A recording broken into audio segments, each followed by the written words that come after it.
Pertempuran di Bahmut, pertempuran terlama dan paling sengit selama 8 bulan berakhir dengan jatuhnya kota itu ke tangan Rusia.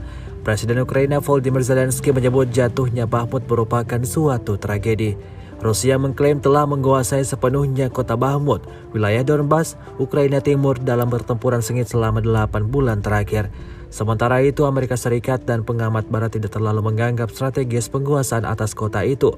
Analis menyebut kontrol atas Bahmut akan memberi keuntungan taktis bagi Rusia, meski belum akan jadi penentu hasil akhir perang. Presiden Ukraina Volodymyr Zelensky di sela-sela partisipasinya pada konferensi tingkat tinggi G7 di Hiroshima, Jepang, Minggu 21 Mei 2023, meyakini bahwa kota Bahmut telah jatuh. Ia menambahkan, "Anda harus paham, tidak ada apa-apa. Mereka, pasukan Rusia, menghancurkan segalanya.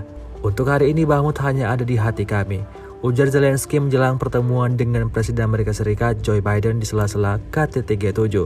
"Ini tragedi, tidak ada apa-apa di tempat itu," katanya. Serangan Rusia atas kota Bahmut dilancarkan oleh pasukan bayaran Wagner Group pimpinan Yevgeny Prigozhin. Kontrol atas Bahmut Rusia menyebutnya dengan nama Artyomovsk, nama lama di era Uni Soviet, yang merupakan kemenangan besar pertama Moskwa dalam lebih dari 10 bulan terakhir. Perlu diketahui, wilayah Bahmut sekitar 55 km utara di ibu kota wilayah Donetsk yang dikuasai Rusia. Sebelum perang berpenduduk sekitar 80.000 orang. Kota itu merupakan salah satu pusat industri yang penting, dikelilingi oleh tambang gipsum dan pengolahan garam. 22 года для того, чтобы дать возможность потрепанной российской армии прийти в себя. 224 дня парни штурмовали этот город. Здесь были только ЧВК «Вагнер». Здесь не было, как рассказывал Коношенко, в ВДВ еще кого-то, кто мог бы нам помогать. Мы помогали сами себе. ЧВК «Вагнер» пришла добровольно на эту войну и начала освобождать территории, защищая интересы нашей Родине. ЧВК «Вагнер», генералы, бывшие сотрудники правоохранительных органов, ФСБ и бывшие заключенные рецидивисты действовали здесь как одна слаженная команда, как единая армия. Я хочу сказать спасибо российскому народу, который нас поддерживал. Спасибо тем погибшим парням, которые погибли на этой войне.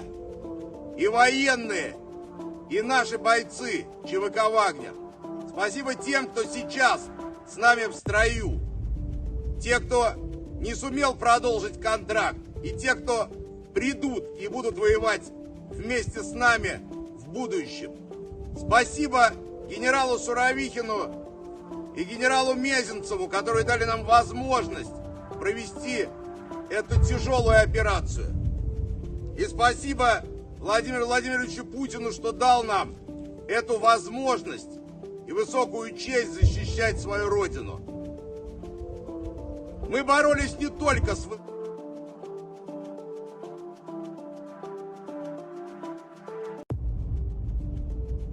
Terima kasih sudah nonton. Jangan lupa like, subscribe, dan share ya.